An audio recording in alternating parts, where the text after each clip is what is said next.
All right. Step it just a second. Here. Okay. Okay. No, you're good. Okay. So you can just look at me again. We'll ignore the camera. If you could just say and spell your first and last name for me. My name is Samuel Scott Minton. SAMUELSCOTTMINTON. Perfect. Thank you so much. Hold on. We're going to wait for that train to pass. I'm rolling. Okay. Here we go. All right. So again, you can just look at me.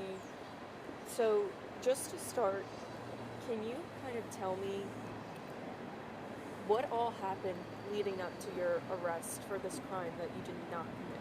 Well, on the day the officers come to my house, they was looking for the guy named Shannon Baylock.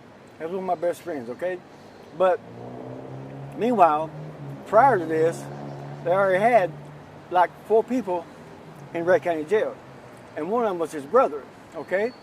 So they tried to say, they said that his brother told them that they was chasing me, Shannon, and Angie from the crime scene in Bradley County. So I was wondering why, if they was chasing me from the crime scene at Bradley County, well, how'd they know I was at Bradley County? You know, if I mean, they got, yes, ma'am? Sorry, y'all, just gotta get in here. Let's not talk about what other people told you. Let's talk about what you were doing. What you were doing that day. Oh, I got you. I was working on my car instead of going. Okay, I got you. Sorry about that. You fine? No, you're good. So Focusing on what you're doing. I'll go back and change all that. Okay, look good. So the day of my crime scene, I was in Ray County, Tennessee, all morning that morning. I got up that morning. Me and Shannon Baylock went to I was working on my car. I had to put a transmission back in it because I tore the transmission out of my car. And that morning, we got up, you know, I didn't have no money. Didn't have nothing. So I went to my mama's house. My mama gave me some nickels, some dimes, some quarters, and I rolled them up to go buy my transmission seal to put back in my car, okay? So that morning, me and Shannon went by ourselves. We went to come to Dayton, Tennessee, out of Cranmore Cove. Anyway, when we went to the gas station, the first gas station, first we went to Advanced Auto Parts store, and when I went inside, they told me it was closed, okay? So then we left from there. I went to the gas station to buy gas from my sister's car I was driving. And the car I was driving that day could not be drove nowhere because it had already been wrecked. I was lucky I did not get pulled over by the police trying to get my car fixed so we have a car to drive, okay? And then, so as I was putting the gas in the car, I couldn't not get the gas cap off the car. But prior to that, my friend Shannon went in the store and paid $2 worth of gas, okay? And that was in, I think it was in quarters or nickels. It's one of the two anyway. So the gas cap was locked gas cap, and I didn't have the key to unlock the gas cap. So prior to that, so then we had to go back in the store to get the money back, okay? And then when we got the money back, the car would not start. So I left from, then I had somebody, I called, I tried to call people and I couldn't get a hold of nobody. And then as I was calling somebody, this guy pulled up in the Jeep. I cannot remember his name, but I asked him, I think his name was Jimmy something, I'm not sure. But anyway, I asked him to take me to my Uncle Jesse's house. And he lived not far from there. That was in a project area. Anyway, he took me there, dropped me off.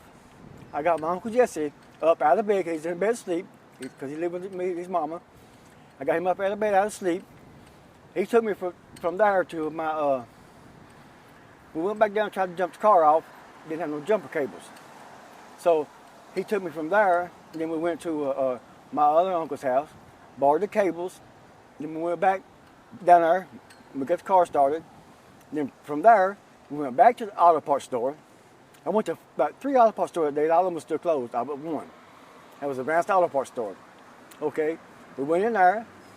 Then when we went in, the guy wanted me to, I told him I needed a transmission seal for my car. Then he wanted me to he told me, he said they can't give me no seal because he wanted to see the seal to make sure we got the right one, okay? So I bought a screwdriver. Went back, I didn't have my tools with me because it's on my car over at my house. So when I got I bought the screwdriver, kept the receipt, went out of my car, opened the trunk, took the seal out of the old transmission, took the seal back into the auto parts store. Then I purchased the seal. Okay, so the old seal I had, on my way out the door, I threw it in the trash can because it was no good no more. Okay, and then we left from there. We went from there to another store, and I bought $2 worth of kerosene because I had a kerosene heater to heat my trailer up with. It was cold at the time, and a bunch of more people see me. My uncle see me. My aunt see me. A bunch of people see me in Dayton that day because everybody passed me. Everybody would wave, blow. Because they didn't know who it was in the car I had. Okay, and so we left from there. Went to my house. I was on my car, working on the car. That's whenever, after that, it was probably maybe 10, 15, 20 minutes. This girl come up that we know, that was friends of all of us. She said, if they got, now I got to say this, Jessica. She said, they got, it was Chris Baylock, James Alley, and his girlfriend, and a couple more guys in the Red County Jail. I said, what they got in the Red County Jail for? They said that they was had to pull them over, come from Cleveland for speeding. So it wasn't 5 minutes after she said that, the police pulled up in my yard. Pulled me up down my car by my feet, asked me where I'd been all day.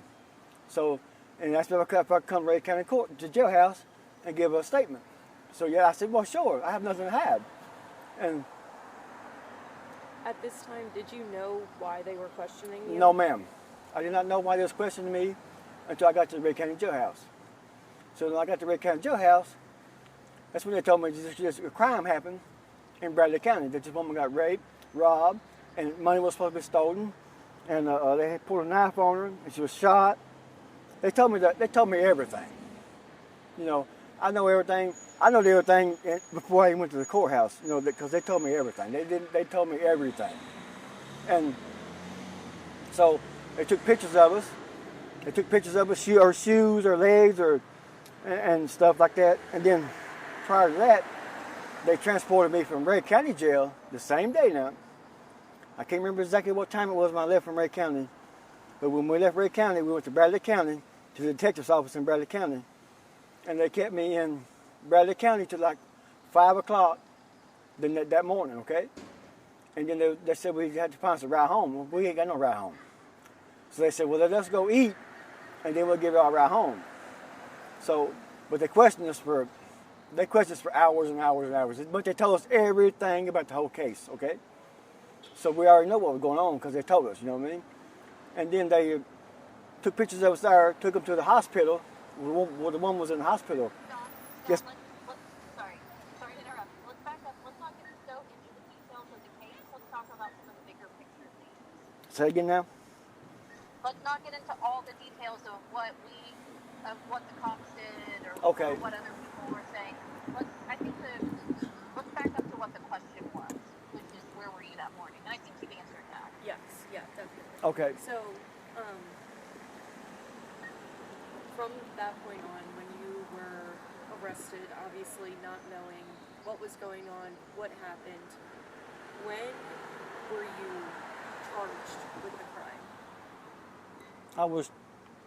I got charged for this crime in it was November the 3rd of 1993. Do you remember how long after that was when you got arrested initially? The first time they come and see me was October the 31st, 1993. Okay, the crime was supposed to happen.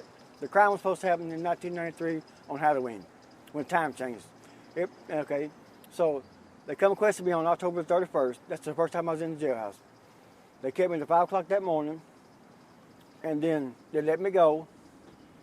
So I come back home to work, and on November the 2nd, November the 2nd, 1993, that's when the officers come and pulled me over. They didn't really pull me, they flagged me down coming from work that morning and asked me to come to the Red County Jailhouse. They wanted me to do more questions. I said, well, sure, I'll follow the Red County Jailhouse.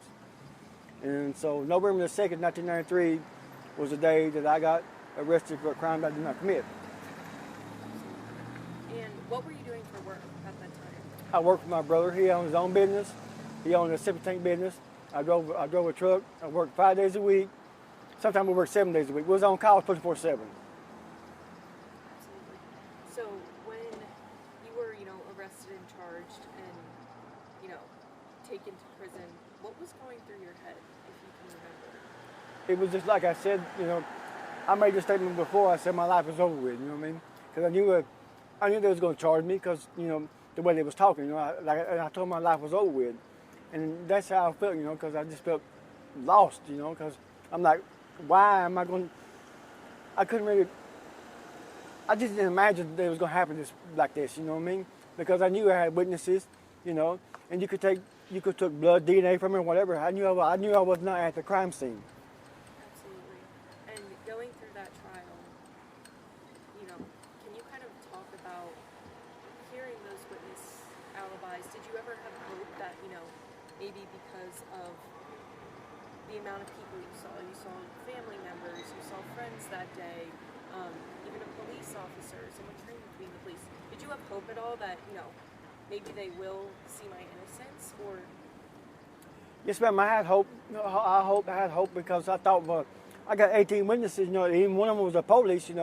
And you could, like I said again, you could take the DNA from me because I knew I was not at that crime scene. I had hope that they would not find me guilty, but they did anyway. What was your reaction when the jury came back and they had the guilty verdict for you? It was like it's hard to even try to explain it. It's like it was like just like a lost feeling. I mean, just lost. That's the only way I know how to explain it. Just like what? For real? Absolutely. And what were you sentenced to? They give me 66 years, and it was at 100%. So knowing that you were going away for potentially the rest of your life, was your family in the courthouse at the time? Yes, ma'am. My family was there. Everybody in my family was there. What were their reactions? They was just like the same thing. It's like there's no way they could charge you because everybody knew I was innocent. Why do you think, to this day, that you were found guilty of that? The reason I think I was found guilty was because sympathy for the victim. And, when did the Innocence Project first get involved with your case? I wrote the Innocence Project in 1997. I can't read all right, okay? So the only thing I did, they give you a timesheet. They give you a timesheet when you're in prison, that all your charges and stuff. So I had one of my cellmates to write on the bottom of the timesheets. Please help me. I am innocent of these charges. So I sent them that's all I sent them. And then they took my case It wasn't a few years later. I had to sign my paperwork over to them. I had to sign my paperwork over to them. That way, so I signed all my paperwork over to them. They reviewed my case, okay? It takes a while because they reviewed it. You're good, thank you. I had to wait a little while because it took them time to review my case. I respect that, you know what I'm saying? But they did stay. But they did stay in contact with me the whole time, But and I understand that they got jobs to do and more people to help, So I didn't worry them. I did not worry them people none when I was like that.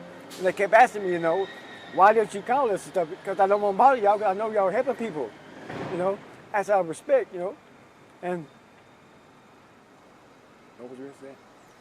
Just when did they first? So you first wrote to them in 1997, you said? Yes, I wrote to them. So when were the first steps of, okay, we're going to work with you on this? It was in it took them to 2000 or something after that. I think 2005. In 2005, they sent me a brochure. I think it's what you call a brochure. They sent me a brochure in the mail and said, we're going to accept your case.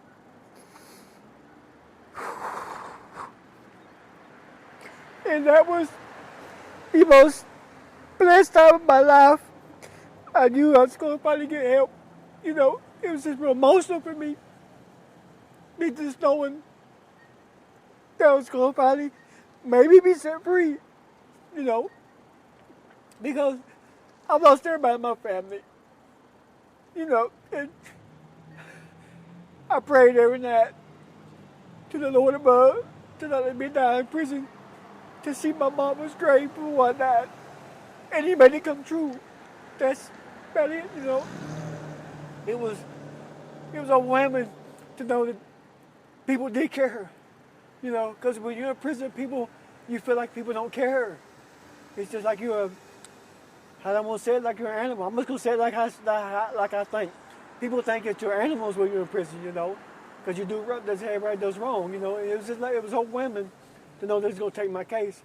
And I thank them from the bottom of my heart for helping me, because I am innocent of this crime. I would not hurt no people. My mama would come out of her grave and whoop me, you know. My mama lost everything she had for a pay lawyer for me. So, your mom, she was still alive at the time that you were arrested? Yeah, the time I was arrested, my mom was there with me the whole time. And so she spent every last dime trying She spent every last dime. My mom spent every last dime she had to try to prove that I was innocent, because my mom knew I was innocent. I was at my mom's house the same morning this crime happened, you know. And when I went to my uncle's house that day, my mom and they lived side by side. You know, they all seen me that day, you know what I mean? Yeah, absolutely. I can't even imagine. You spent 31 years. I spent 31 years in prison for a crime I did not commit. What was it like in prison for you? You know? Ooh. My prison life was pretty rough, you know. I'm not no gang member, never have been, you know. And if you're not a gang member in prison, it's hard on you, because, you know, they take advantage of you, because people can't fight 25 or 34 or 100 people, you know. It was really rough, you know. I had a really rough time, you know. I don't know if I can say this, not just, but I'm gonna say it anyway. I about got killed in prison. In 1997, I got stuck 36 times. A guy almost killed me over nothing. So he hit you 36? Yes, ma'am. I got stuck 36 times in prison. I about got killed, okay? And I've been hit in the back of the head with weights. I've had my head busted. I had my ears busted open. I've had to be sewed up, you know. This is just fighting for your life. And prison is rough on people, you know. Prison is, I don't know how to explain it. Prison is really, whew. I can't say the words on here. Prison is rough, okay? That's all I know to tell y'all. Just because the words I got to say, I don't want to say. But prison is not for nobody, you know what I mean? And, you know, all the younger guys, I always tell them, you know, because I've been in prison for 30-something years, you know, when these younger guys come in with these little sentences and stuff, I try to talk to them and tell them to stay out of prison, you know, because prison is not no life for nobody. And I still try to speak on it up to today. You know, if I see people that I know, I try to talk them about not going to prison, you know, and try to stay out of trouble. Absolutely. Were there times ever, you know, especially before the Innocence Project said they were going to accept your case, were there times that you lost hope that you would ever be free and, you know, found innocent of what you did? Or did you always have hope that maybe one day the truth will come to light? Well, I always had hope, you know, I always knew that the good Lord above was going to help me, you know, but I didn't know when. And up until the Innocence Project took my case, then when I knew the Innocence Project took my case, I knew the good Lord above answered my prayers, because I knew I was going to get help, because that's the best people in the world I've ever met. And they help people, and they care, you know. And that showed me, when the Innocence Project took my case, that showed me that there was some hope. Because at the time, I didn't have no hope. And until they took my case, then when they took my case, I had hope, because I knew that I had somebody in my corner, because I had no money to pay for no lawyers. So I knew I wasn't going to be able to get out. Without no help, they took my case for free, and they got me out, and I thank them from the bottom of my heart. And during that time you were in prison, did you have family, you know, by your side trying to support you through that time? Yes, I had all my family helped me, you know, through the whole 31 years. My mom was my number one. My mom was my mom, but she's also my best friend. You know, I could talk to my mom about anything.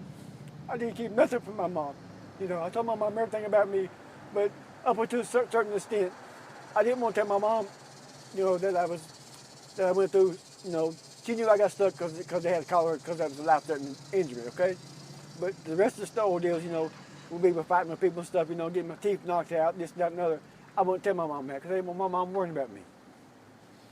You know, Absolutely. And when did you lose your mom? I lost my mom in 2014. She was killed in a car wreck in Chattanooga. Her and my brother. I lost my mama on a Monday, and my brother died on a Tuesday. They was in a car wreck together. What was that like being in prison, knowing you couldn't say your goodbyes to them? Being in prison, see, when I first got locked up in prison, you could go and see your family at the funeral homes up until there was another guy, him and this woman escaped one time and killed an officer. So after they killed that officer, they stopped us from going to the funeral homes, okay? We couldn't go to the funeral homes no more. That really hurt me not to be able to see my mama, you know, because there for a long time, I didn't even know that she was dead. People told me she was dead, but I didn't get to see her, you know, and that really bothered me because if you don't get to see your loved ones when they die, people can say that they're dead, but you don't know that, you know, they could be anywhere. And it made me feel bad, you know what I mean? And I was just like I was lost because I wanted to see my mom, you know? Thank you, your mom, for saying if she was here right now to see you finally found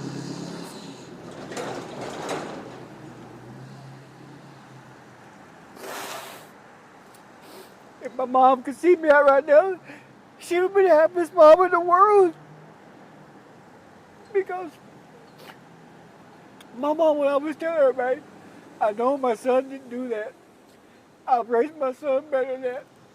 And my mama did. And you know, I finally got to go to my mom's gravesite and told my mama that, Mama, I told you I didn't do this crime. I know you know it. And that made me feel a whole lot better inside because I had... Hang on.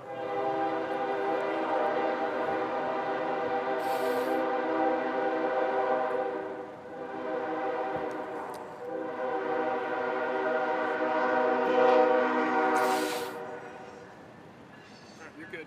That made me feel so good to be able to go see my mom's gravesite to get that.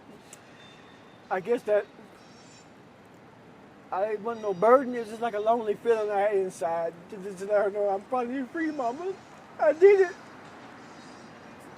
It took me a long time, but I probably proved I was innocent, Mama.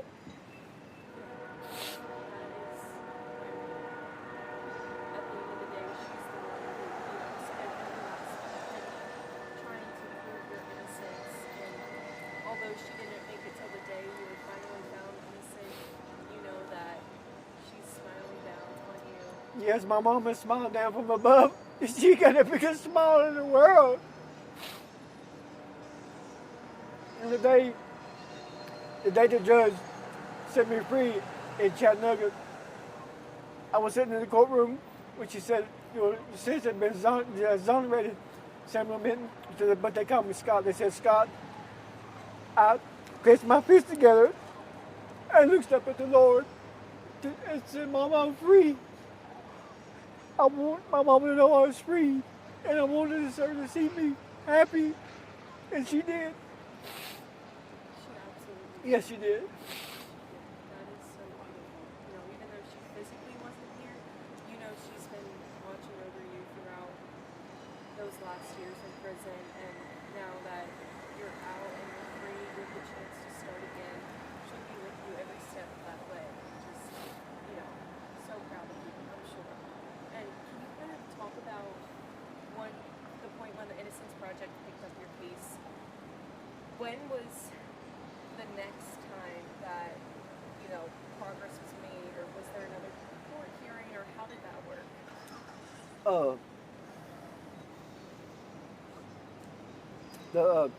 when I knew that they took my case, they, you know, they, like I said, they sent me a thing in the mail. They told me they would set my case, and then they stayed in contact with me the whole time. I can't remember everything about it because, you know, it's been so long and it's just hard. But anyway, when they took my case, I knew that I was going to get out. I just no way around it because I knew that the evidence was there. You know what I mean? If we could just find somebody to listen, you know, because when I was in Cleveland, Tennessee, was not going to listen to my case because it's just a sympathy case, you know. And mostly they had some people, some of the victims' families or friends and stuff worked at the courthouse, you know, so that was like a conflict. So then when the Innocence Project took my case, they finally got to change the venue. Then when they got to change the venue, I knew I was going to get help because it just, yeah, we had too much evidence to prove that I was innocent, but my lawyer that I had at the beginning didn't do his job right, I guess. That's how you want to say it, because he didn't do his job right.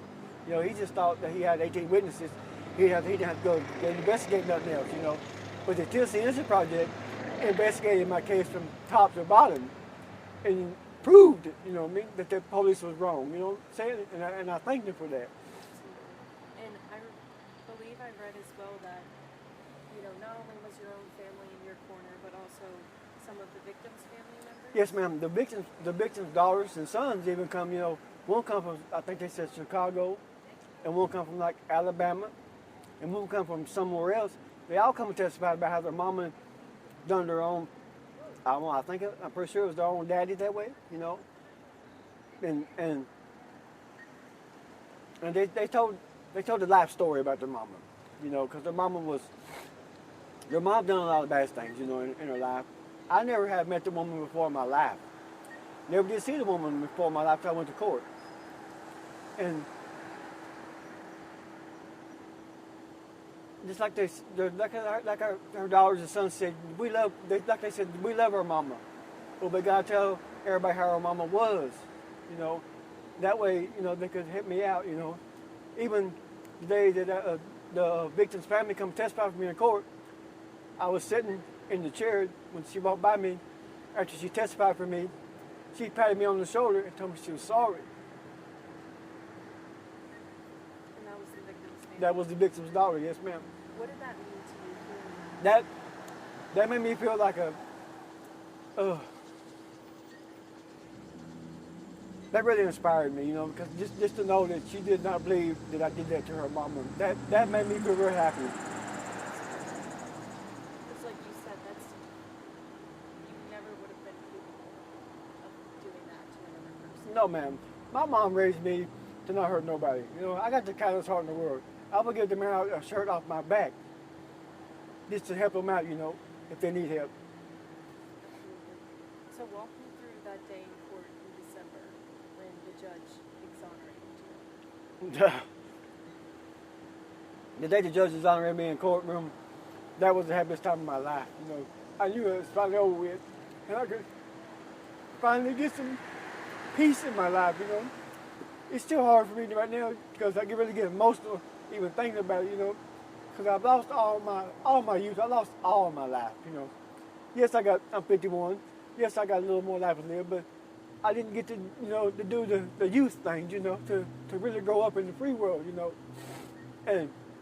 but the day the judge exonerated me, that was probably the most happiest time in my whole life. You know, like I finally say, I could walk out of the courtroom without any shackles and handcuffs on, you know, and not worry about going back to prison, you know, because I didn't want to go back to prison for a crime I did not commit.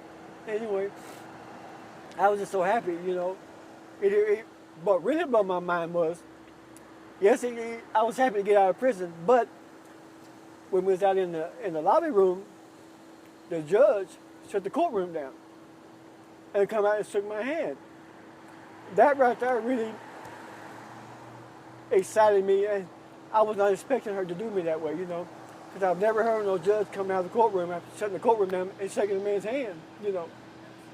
That was about the most best time of my whole life. That's incredible.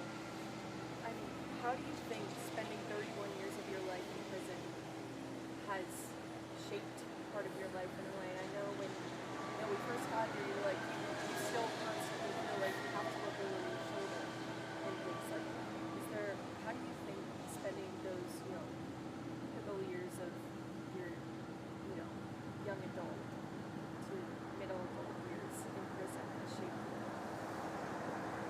As it being spending all my life in prison since I was a young kid, I was 20-year-old. It's like it was really hard because a young man in prison. I've never been in prison before in my life. There's been no trouble in my life whatsoever. Anyway, then as the years go along, a man's young. Then when you do young, a man does young stuff. Anyway, and then whenever you get a little older and older, you start thinking about, I wish I had done this different, or this different, or it's made me, honestly, it's made me as a real man now. Being in prison did make me stronger, and it made me think more about, the stuff I do or actions I show to people, or, it's really made me bow down to people more, if they're good people, that's all I could say, Absolutely. And why did the police originally think you committed this crime, even though you were in a different county, right? At the time? The reason that I think that the police thought we did this crime was because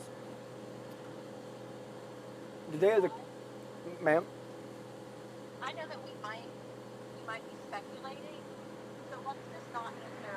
We don't speculate as people we really don't know, so let's maybe not answer that question. I got you. Now that you're out at 51 years old, how does that feel to kind of get a new start in life again? Me being out of prison at 51-year-old, it's a whole new world, I'm going to have to take it slow because I saw this new technology stuff is totally different from me, It's like now, if I go in the store and buy something, I don't know even how to pay for it, I have to have some of my family help me, and it's really different.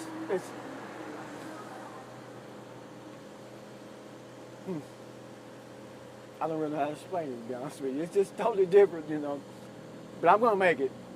Absolutely. What was the first thing you did when you were exonerated that day, when you left the courtroom? The first thing I did was we left the courtroom, and the Innocence Project took me to eat. And I got this big old hamburger. It was so good. And then I got a piece of chocolate cake. I ate that chocolate cake and I took 2 bites. That's amazing. Do you have any plans of, what the next coming months are going to look like for you? Just starting to rebuild your life again. Well, I said the next few coming months I'm going to try to get my own place, because I live with my aunt and uncle right now. I live with them. Anyway. But I really want my own place, That way, if I get my own place, I know I'm finally free. I get my own door key to my own place, I can go in, shut the door by myself, and just get the inner peace, because I have no inner peace. I got inner peace right now, but just get that inner peace of knowing that I am actually free, I got my own place, I'm getting on my feet, and just be happy, Absolutely. And now that, you have the chance to really do whatever you want with this next part of your life, do you have any idea of what you want to do with your life? Actually, I'm not sure what I'm going to do in my life yet because I don't really know this yet, but I want to get out. I want to get out of nature. I'm an outside man. I love being outside, We go four-wheeling a lot. We got to drive Jeeps. We drive Jeeps and stuff. We go mud riding and stuff, I just love being outside. I want to enjoy what life I got to live, as peaceful as I can. And I really love outside. I love staying outside and just be. I'm gonna try to be happy and try to be the best man I can to show people, that I am a man, and I want them to respect that. That's probably it. Absolutely. Is there anything else you want to say just about the whole trajectory of what has happened the past 31 years to now you finally freed the Innocence Project? The Innocence Project, I thank the Lord above for the Innocence Project because they really help people, And back in 1993, I had no hope after they charged me up until I wrote the Innocence Project. Then I knew the first time I wrote the Innocence Project that there would be a little bit of hope, Because I knew that they would take the time and help somebody if they took your case, okay?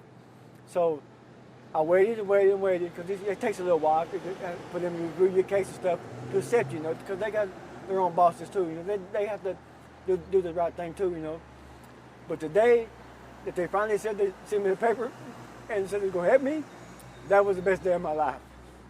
Because that day I knew that there was a lot of hope. And then they come and see me in prison too, Then I knew there was going to be some hope because, they was really showing me that they really, really, really wanted, believed in me and believed that I was innocent. And at that time, I didn't think nobody believed that I was innocent, And it was really hard for me to talk to anybody, especially it was hard for me to talk to people about my crime, because it was a nasty crime. I feel sorry for whoever happens to in the world, And I would never hold a woman like that in my life. That's just not me, okay? And I'm gonna say this here too. Even if the crime did happen, I feel sorry for the victim. I have no grudges against the victim. I have no grudges against nobody. But like I said again, even if that crime happened, I feel sorry for her. If it even happened. Well, thank you so much for talking about your entire experience. I know you're just freshly back out to the real world again, which is so exciting for you. It's a fresh start, but Yes, ma'am.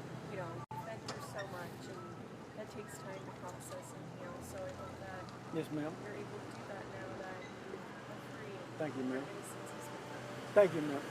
Thank you, ma'am.